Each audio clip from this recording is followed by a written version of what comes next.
नमस्कार. कोल्हापूर उत्तर विधानसभेच्या निवडणुकीसंदर्भात बऱ्याच चर्चा, काही अफवा कोल्हापूरमध्ये सुरू आहेत आणि या संदर्भामध्ये भूमिका मांडण्यासाठी आपल्या सर्वांना इथे निमंत्रित केलेलं आहे. सर्व सन्माननीय पत्रकार बंधू भगिनींचं मी सहर्ष स्वागत करतो. गेले 2-3 दिवस वृत्तपत्रामधून, टी व्हीमधून वेगवेगळ्या पद्धतीच्या बातम्या येत आहेत. कोल्हापूरमध्ये उत्तर मतदारसंघामध्ये धनंजय महाडिक यांनी त्यांचे चिरंजीव कृष्णराज महाडिक यांच्यासाठी हट्ट धरला, आग्रह धरला, उमेदवारी निश्चित झाली आणि मग त्याला अनुसरून काल या विभागाचे आमचे शिवसेनेचे नेते राजेजी क्षीरसागर यांनी एक मेळावा घेतला. त्यामध्ये त्यांच्या काही कार्यकर्त्यांनी भावना आपल्या व्यक्त केल्या. आज भारतीय जनता पार्टीचे आमचे इथले नेते सत्यजित उर्फ नाना कदम यांनी आज संध्याकाळी एक मेळावा घेतलेला आहे आणि गैरसमज काहीतरी निर्माण होत आहेत असं दिसतंय आणि म्हणून या संदर्भात भूमिका जाहीर करण्यासाठी मी आपल्या सर्वांना बोलवलेलं आहे. पार्श्वभूमी आपल्या सर्वांनाच माहिती आहे. कोल्हापूर उत्तरची ही जी विधानसभेची जागा आहे, गेले 10-15 वर्ष शिवसेनेकडे ही जागा होती.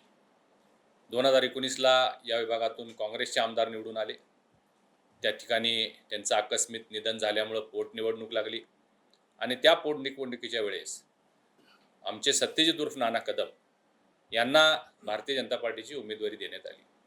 त्यावेळी त्यांना उमेदवारी देत असताना सुद्धा पक्षामध्ये काही मतमतांतर होते, परंतु आमचे नेते चंद्रकांतदादा पाटील, बावनकुळे साहेब आणि फडणवीस साहेब यांनी नाना कदम यांची उमेदवारी निश्चित केली आणि भारतीय जनता पार्टी विरुद्ध महाविकास आघाडी ही ती लढाई झाली.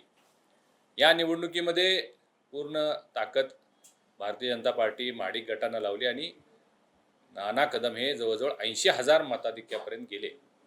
त्यांचा पराभव जरी झाला तरी गेल्या 2-2.5 वर्षामध्ये नाना कदम यांनी या उत्तर मतदारसंघामध्ये खूप मोठ्या प्रमाणात सार्वजनिक काम, सामाजिक काम, विकास काम या माध्यमातून संपर्क ठेवला. राज्य आणि केंद्र सरकारच्या ज्या योजना आहेत त्या तळागाळापर्यंत पोहोचण्यासाठी अनेक उपक्रम, अनेक कार्यक्रम राबवले. मुख्यमंत्री लाडकी बहीण योजनेच्यासाठी अनेक कार्यक्रम राबवले. बांधकाम कामगार योजना राबवण्यासाठी अनेक कार्यक्रम राबवले. त्याच पद्धतीनं तिथं असणारे आमचे माजी आमदार राजेजी क्षीरसागर यांनी सुद्धा या गेल्या 2.5 वर्षामध्ये कोल्हापूर उत्तर मतदारसंघामध्ये आजपर्यंत कधीही कामं झाली नव्हती. एवढ्या मोठ्या प्रमाणात प्रचंड विकास कामं केली. त्यात रस्ते विकासाच्या बाबतीत त्यांनी आणलेला निधी असेल, केशवराव भोसले नाट्यगृहाच्या बाबतीत ताबडतोब मुख्यमंत्री महोदयांना इथं निमंत्रित करून त्यांनी इथं 25 करोड रुपयाची घोषणा केली. त्याचबरोबर पूर नियंत्रणाच्यासाठी एक मोठा निधी, कोल्हापूरमध्ये एक कन्व्हेन्शन सेंटर व्हावं यासाठीचा निधी, त्याचबरोबर क्रीडा संकुल व्हावं यासाठी प्रयत्न, अशी अनेक कामं जी प्रलंबित होती ती राजेजी क्षीरसागर यांनी पूर्ण केलेले आहेत. आणि त्यामुळे दोन्ही नेते या ठिकाणी ताकदीचे नेते म्हणून सर्वांना परिचित आहेत. या निवडणुकीसंदर्भात ज्यावेळी प्रक्रिया सुरू झाली त्यावेळी आमचा आग्रह होता की ही उत्तरची उमेदवारी भारतीय जनता पार्टीला मिळावी, कारण पोटनिवडणुकीमध्ये 80,000 मतदान भारतीय जनता पार्टीने घेतलेलं आहे आणि त्यामुळे ही जागा आपल्याला मिळावी हा आमचा नैसर्गिक मागणीचा प्रयत्न आम्ही आमच्या वरिष्ठांच्याकडे केला. आता 2-4 दिवसापूर्वी, 5 दिवसापूर्वी समजा असं लक्षात आलं किंवा असं समजलं की ही जागा भारतीय जनता पार्टीला मिळाली नाही आणि ही जागा शिवसेनेकडे आहे. आता शिवसेनेकडे असल्यामुळं स्वाभाविकपणानं आमच्या भारतीय जनता पार्टीचे जे इच्छुक होते त्यांच्या मनामध्ये अस्वस्थता निर्माण होणंही स्वाभाविक आहे आणि म्हणून आमचे नेते सन्माननीय देवेंद्रजी फडणवीस साहेब यांची परवानगी घेऊन मी सत्यजित उर्फ नाना कदम यांना उमेदवारी मिळावी यासाठी माननीय मुख्यमंत्री महोदय यांच्याकडे गेलेलो होतो. त्यावेळी नानांच्या उमेदवारीबद्दल बोलत असताना शिवसेनेच्या काही नेत्यांनी त्या ठिकाणी कृष्णराज महाडिकांच्याबद्दल माहिती विचारली. कृष्णराज महाडिकांच्या लोकप्रियतेचा किंवा त्यांच्या संपर्काचा किंवा त्यांच्या सामाजिक कार्याचा या निवडणुकीमध्ये फायदा होईल का, अशा पद्धतीची विचारणा माझ्याकडे केली आणि काहींनी त्यांना उमेदवारी मिळाल्यास काय होईल असाही प्रश्न माझ्यासमोर उपस्थित केला. आता स्वाभाविकपणानं कृष्णराज महाडिकांचं काम हेही आपल्याला सर्वांना माहिती आहे आणि समोरून प्रश्न उपस्थित झाल्यामुळं मी त्यांना सांगितले की चांगलं काम करतोय आणि निश्चित उमेदवारी मिळाली तर तोही चांगला परफॉर्म करू शकेल असं मी सांगितलं. त्या नेत्यांनी कृष्णराज महाडिकांची एकदा मुख्यमंत्री महोदयांची भेट घालून द्या अशा पद्धतीच्या सूचना केल्या. खरं पाहता सत्यजित कदम यांना उमेदवारी मिळावी यासाठी आम्ही गेलो. यामध्ये कुठेही राजेश क्षीरसागरांना डावललं जावं किंवा त्यांच्याबद्दल काही निगेटिव्ह बोलणं किंवा त्यांच्याबद्दल काही वेगळ्या भूमिका मांडणं हे बिलकुल आम्ही केलेलं नाही आहे.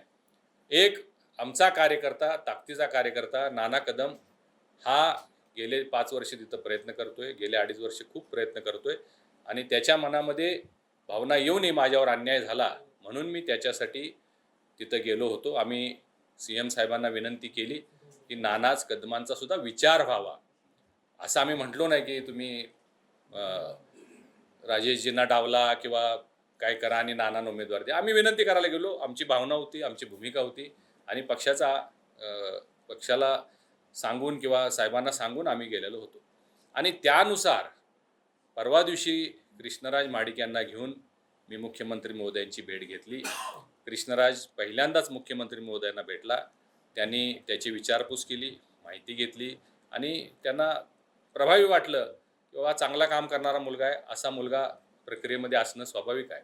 परंतु आपल्याला माहिती आहे वर्षा बंगला असेल किंवा सागर बंगला असेल, बाहेर पत्रकार कॅमेरे हे मोठ्या संख्येनं असतात आणि त्यांनी दुसऱ्या दिवशी अशी बातमी चालवली की कृष्णराज महाडिकांचं नाव निश्चित झालं.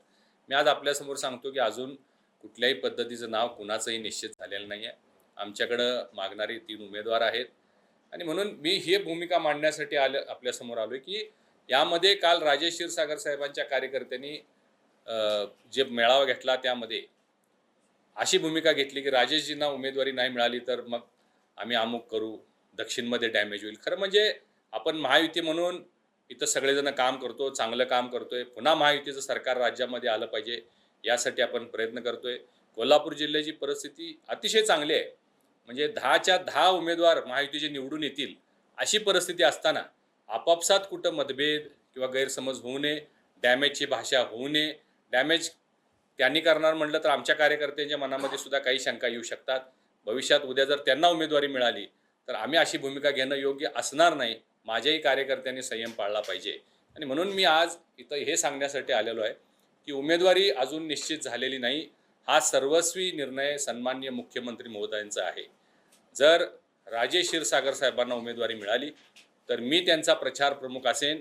आमची सगळी महाडिक परिवाराची ताकद, भारतीय जनता पार्टीची ताकद ही सगळी राजेशच्या बरोबर असेल. जर सत्यजित कदम नाना यांना उमेदवारी मिळाली तर राजेशजींचं काय पुनर्वसन असेल किंवा त्यांचा काय पुढचा अधिकार असेल ते त्याच्या बाबतीत निर्णय घेण्याचं काम हे मुख्यमंत्री महोदय करतील. परंतु एकमेकांमध्ये गैरसमज करून यांना मिळालं नाही तर त्यांना आता आज सत्यजित कदम मेळावा घेता येत, मला माहीत नाही त्यांची भूमिका काय. पण मी त्यांनाही आवाहन करेन की आपण पक्षाच्या बाबतीत कुठं काही चुकीचं वक्तव्य करावं, नेत्यांच्या बाबतीत चुकीचं वक्तव्य करावं, महायुतीच्या बाबतीत चुकीचं वक्तव्य करावं हे करू नये. कारण अजून निर्णय झालेला नाही. निर्णय होत असताना समन्वयानं एखाद्याला उमेदवारी मिळाली तर दुसऱ्याचं पुनर्वसन हे 100% झालं पाहिजे. कारण हे सगळी ताकदीचे लोक आहेत आणि मग पुनर्वसन करण्याचा जो निर्णय असेल तो वरिष्ठ नेते घेतील, फडणवीस साहेब घेतील, मुख्यमंत्री महोदय घेतील. परंतु चुकीच्या पद्धतीच्या अफवा, गैरसमज होऊ नयेत. कृष्णराज महाडिक हे तरुण आहेत, लोकप्रिय आहेत, युवा वर्गामध्ये, महिलांच्या मध्ये त्यांची पॉप्युलरिटी आहे, त्यांचं काम चांगलं आहे आणि म्हणून त्यांच्या बाबतीत सुद्धा कुठं गैरसमज लोकांच्या मनामध्ये होऊ नये. त्यांची उमेदवारी अजून निश्चित झालेली नाही. जो निर्णय महायुती म्हणून पक्ष देईल त्या निर्णयाबरोबर आपण सगळ्यांनी राहिलं पाहिजे. गैरसमज होता कामा नयेत हे सांगण्यासाठी मी आज आपल्या सर्वांना इथं निमंत्रित केलेलं आहे. या संदर्भात आपले काही प्रश्न असतील तर आपण विचारू शकतो. शिवसेनेतनं कृष्णराज यांना उमेदवारी जाहीर झाली तर ते प्रवेश वगैरे या प्रक्रिया कशा असतील किंवा आपण अजून या बाबतीत कुठलीही चर्चा नाही. मी सांगितलं की कृष्णराज अजून तरुण आहे, यंग आहे, त्याला खूप फ्युचर आहे. कुठलाही आताताईपणानं मी निर्णय घेणारा मी व्यक्ती नाही आहे. आम्ही राजकारणामध्ये स्थिर लोक आहोत. मी भारतीय जनता पार्टीचा एक प्रमुख पदाधिकारी आहे.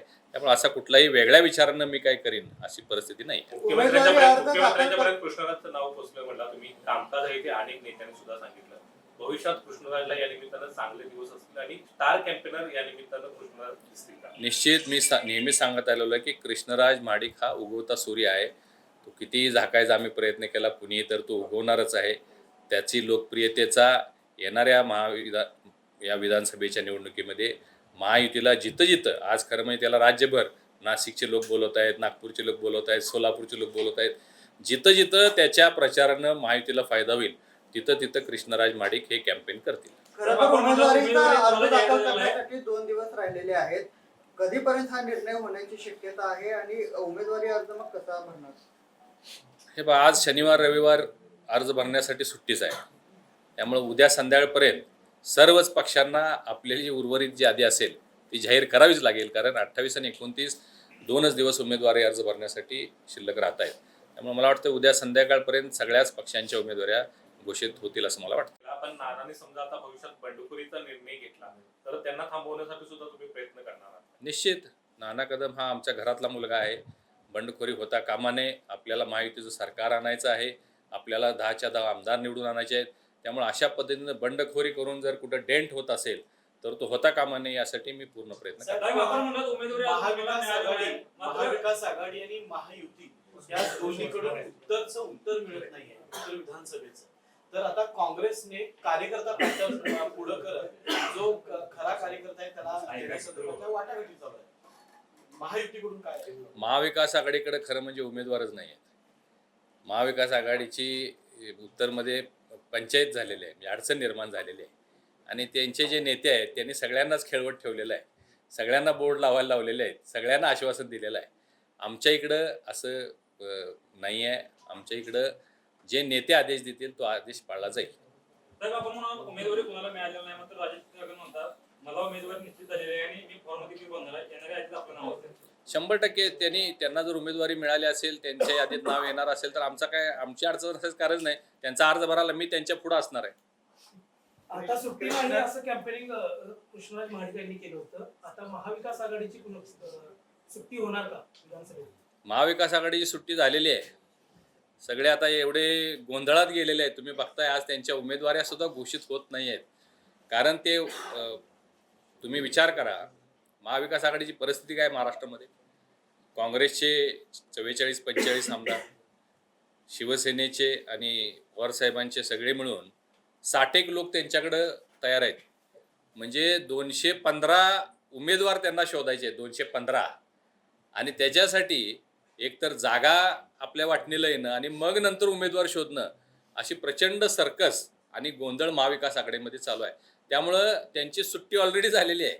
आपल्याला त्यांची फार चिंता करण्याची आवश्यकता नाही. तसा गोंधळ आमच्यामध्ये नाही आहे.